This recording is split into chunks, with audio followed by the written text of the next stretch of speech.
Patay ang 11 anyos nga batang lalaki humanlubaa sa iyang uyuan sa sitio Habay-Habay, Barangay Candabong, Manhuyod, Negros Oriental kagahapon sa hapon, July 19. Dead on the spot ang bata gumikan sa samad dinunggaban sa tiyan. Samtang luwas ang 16 anyos nga magwang niini nga samdan usab sa tiyan. Sigon sa investigasyon, miadto sa balay sa ilang apuhan ang mga biktima, kuyog sa laing upat pa ka mga bata aron maniudto.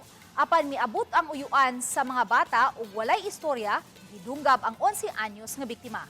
Wa pa matagbaw ang suspitsado, gidunggab usab niya ang maguwang sa biktima. Gisuwayan sa amahan sa suspitsado o sa lolo sa mga bata nga kumbensihon ang anak niini kinsa miuli sa ilang panimay nga mutahan sa kapulisan. Apan wa kini mutahan. Pag-abot sa kapulisan, ila na lang nakit-an ang suspitsado nga wala na'y kinabuhi. Migawa sa investigasyon sa kapulisan nga aburido ang sospek human buwagi sa iyang asawa tungod sa iyang pagkapalahubog. Nasuko matod pa siya sa mga bata kay wala tagai og contact number sa iyang asawa, nagtrabaho sa Dumaguete City. Sa walay kung rason sir kining suspect kuha og kanang kuan sir kutsilyo dinugmak ning kuan sir kining isa ka biktima nga 11 ang pangidaron grade 6.